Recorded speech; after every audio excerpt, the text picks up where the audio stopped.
Alright, guys. So, this little conversation is going to focus on imagery, specifically imagery in relation to narrative. I'm not going to spend too much time going over basic concepts because I've read most of your work and I know you're all adept at employing imagery. Also, because imagery is such a fundamental thing, it's hard to speak in generalities about it. Because of that, I'm going to focus mostly on dynamics that occur specifically in narrative poetry through imagery, and how to control or develop these interactions. We're going to talk a little about basic imagery, then about characterizing your images, the importance of sequence, and the use of perspective in relation to these things. I suppose the safest dictionary definition of imagery would be that imagery is sensory perception. It's the expression and the contextualization of sensation. It's hard to say that there's a unifying factor in all effective imagery because every school of poetry ever since ever has had its own distinct style of imagery. The closest I can come to say is that most effective imagery is founded on a specific and a resonant sensation. For example, instead of describing a sunburn as simply painful, the writer would describe the texture of the dried skin, or the feeling of the skin slowly roasting, or the weird shiver of blisters forming, and so on. This is just basic showing versus telling, and I'm sure you've all been familiar with this concept for a long time, so we're not going to spend any more time on it. We're going to move forward to Mary Biddinger's poem, Toughskins. And the poem starts with a pretty straightforward description of two blue-collar men. And the lines are, after their shift at the jalapeno popper factory, two men pounded schlitz at the dog track, careened a Ford pickup off the cliff at Ludlow before a red sun started choking the road. There's all the typical brashness in the images. The men are pounding schlitz or the truck is careening off a cliff. And even the sun has a violent thing going on with the road. But what's more important here is Biddinger's characterization of her images. She's sort of instructing you on how to feel about them or what to infer from them. They didn't just crash their car off a cliff. They careened it after drinking. There's this sense of recklessness, of stupidity, and it's a bit more specific, and it goes beyond the sort of stereotypical rough blue-collar men getting drunk type of image. Also, more than just carrying along the themes of violence, nature is being shown as an unkind force. Next, we have a few lines spent describing their family, stressing how idle the women and children are, how the son is growing up to be his father, and there's all the implications of family love, the cyclical nature of it, the sense of connection, the intimate codependency. There's also undertones of poverty. But then we hit the line, where did they think they were going in that crippled Ford? And this is the key image. This is where Biddinger shifts, creates the strong emotional shift. The Ford is being characterized as crippled.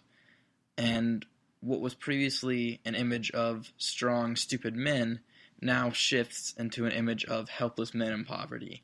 A helpless family whose quote-unquote tough skin is kind of heartbreakingly pointless.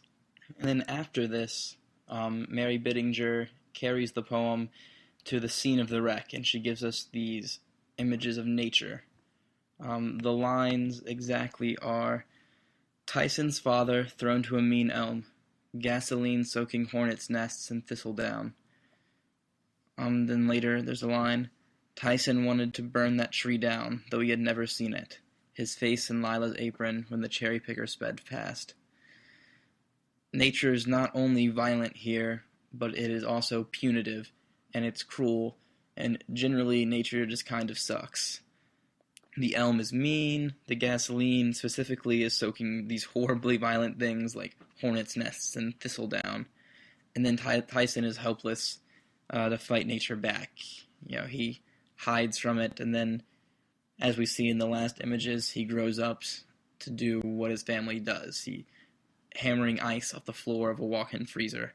There's the same violence in it that we get from other parts of the poem, and it's not necessarily like the image itself doesn't hint at a sort of helplessness, doesn't hint at how heartbreaking it is, but because of the previous images, we have a completely different understanding of it. Because of the sequence here and the emotional state, she's sort of grown into us. We understand it differently.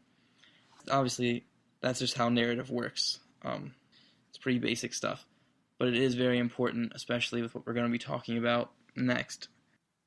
Next, we're going to focus on perspective and how it changes our relationship to the images and the importance that has on the narrative. We're going to be looking at Claudia Cortese's poems, Lucy and Dear Claudia. I should just go ahead and say that Claudia Cortese is probably my favorite human being in the world, her and then Samuel L. Jackson. So if you haven't read her work before, you should do that, because she's awesome. I'm going to just go ahead and read through the first one of her poems, in case you didn't read it or whatever, just because it's short, and we're not going to be breaking down every image in it for the sake of this conversation. We're going to talk about more broader themes and that sort of thing, so I'll just go ahead and read through it. The poem's titled Dear Claudia, and it goes like this. Dear Claudia, I don't know why you made a broken girl. I bury glass in the moonlight, eat Oreos at midnight, dream my skin abuzz with knives. Give me red hair, tits spry as sprites. Make me a siren on the riverbank, bewitching boys with my liquid song. I'll scissor around them, take what's mine. When you said I dreamt my father fucked me, did you imagine your own father rocking above you? It's true. I hate my belly fat. Hide behind the spruce in gym class, but you don't know why, Claudia. You think I feed worms to Mabel, tell her about the six-pack rings that strangle sea turtles because I hate her. To love is to suffer, and to suffer is to give yourself to this world. The sun-freckled oak will blacken, night rotting its branches, and this I swear. If you write what happened to me beneath the unlit porch light, I will wrap your veins around your throat. Regards, Lucy. There's the dark, supernatural vibe going on in most of her images. She's burying glass in the moonlight. She's becoming a siren, bewitching boys. A liquid song. I don't know what that is exactly, but it seems pretty supernatural. And there's a ritualistic aspect, but all of that is juxtaposed with the reality. There's images like eating Oreos at midnight or hiding in gym class. Her style of imagery is obviously impressive, and she has some very beautiful images on their own. But I want to focus more on the effect perspective has on our relationship to these images. And this is also true of the second poem. In both of these poems, oddly specific things are referenced that we can't really relate to. We don't know who Mabel is, why it matters that she's aware of the sea turtle's plight, all the personal meaning that Oreos seem to have. But it doesn't really matter that we don't know these details, that we don't know these specifics, because it's written as dialogue between two people. It's letters. The characters of Lucy and Claudia kind of become the image that we interact with, instead of experiencing things sort of on a first-hand basis or with a third-person level of detachment. We have an empathetic response to these images. We understand their emotional weight through the effect they have on the characters. There's no illusion of falling into the experience, and we're intentionally kept at arm's reach. And for me, this gives the images a more glossy appeal. What I mean by that is I'm not experiencing these images directly, and so I see them as fantastic things, sort of the way I'd look at a painting of a tree versus the way I'd look at a tree I was climbing. Interesting juxtaposition here. There's the fantasy of the siren lifestyle, and it's sharply contrasted with the dreams of sleeping with her own father. And these dreams seem shockingly real because of this contrast, and they impact me more. And her perspective allows her to use this traditional surrealist associative mode without losing the narrative, like they do so often. If you read surrealist writers like Aragon, or if you read Breton, a lot of times they have this associative mode, which is, small statements full of image, kind of listed one after another, but they really lose any sort of string of narrative. The only narrative force in there is that it's in the first person a lot of times, and so you kind of are compelled to see it as a narrative. But what she does here, quite cleverly, is by putting it in this form of dialogue, we understand it as a conversation between two people. We don't care that we don't quite understand the flow of the conversation, maybe quite understand the specifics or the semantics of these reference symbols, because that's the experience you expect when you're listening in on a conversation between two people. And we're okay with not understanding these things. With this in mind, I'd like to talk about Dean Young's poem, Lucifer. I know we're all, at least in part, familiar with Dean Young's work because we read As Easy as Falling Downstairs last week. In Lucifer, there's a culmination of everything we've talked about so far. Young starts the poem with this associative image list that we've seen before, but he preempts it by giving us this slight bias. The poem starts like this. It goes, "You can read almost anything about angels, how they bite the heads off first, copulate with tigers, tortured Miles Davis until he stuck a mute in his trumpet to torture them back. The pornographic magazines ported into the redwoods, the sweetened breath of the starving. The prized livestock rolls over on her larval young, the wooden dwarf turning in the cogs of the clockworks." And these rapid-fire bits of third-person lyricism are based on odd and striking sensations, and they establish the atmosphere and the mindset that the poem needs for the next lines to work effectively. The next lines shift really quickly to the first person, and we switch from these single unexpected sensations that were in those short third-person images to these intimate and immersive experiences. The lines are, "I would have a black bra hanging from the shower rod. I would have you up against the refrigerator with its magnets for insurance agents and oyster bars."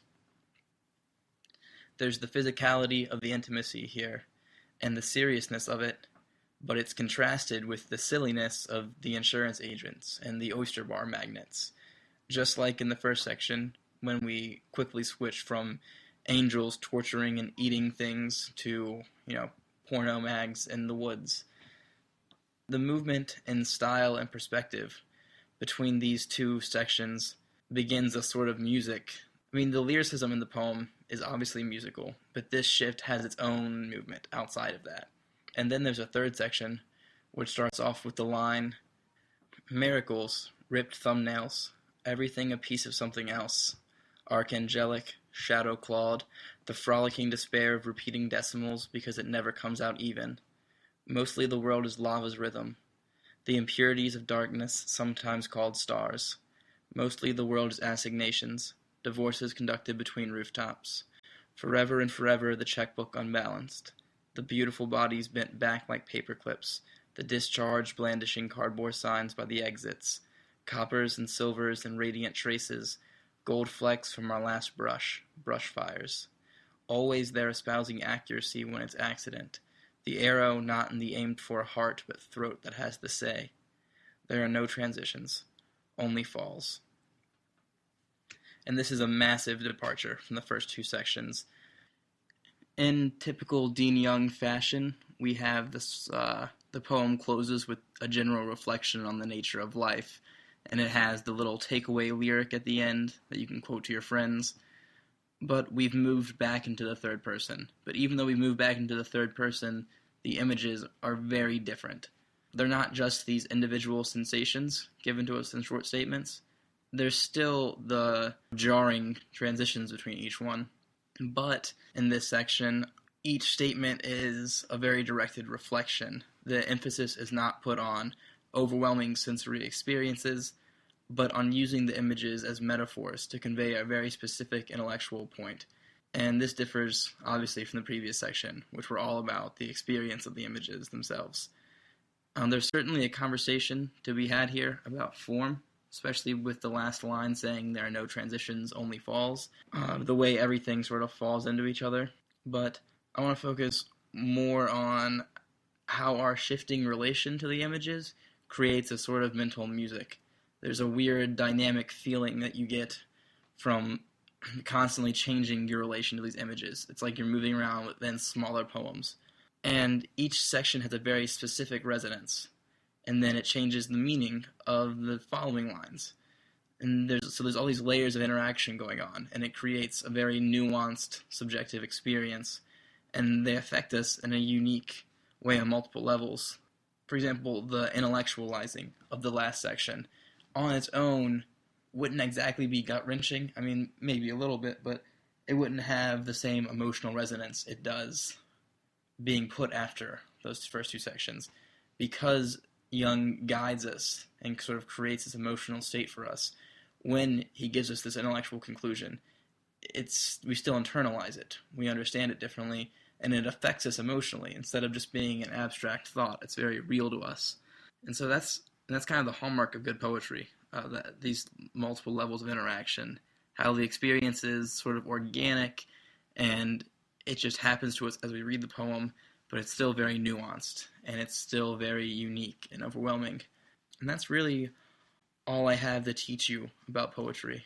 So, for this next week's assignment, I know last week you did a poem with imagistic detail that was also narrative, and I've read the ones that were submitted to me so far, and they're all great poems. The imagery is amazing in most of them. But instead, this week, I want us to write narrative poems that, instead of having sort of traditional narrative storytelling enhanced by imagery, I want image to be the primary driving force in the narrative.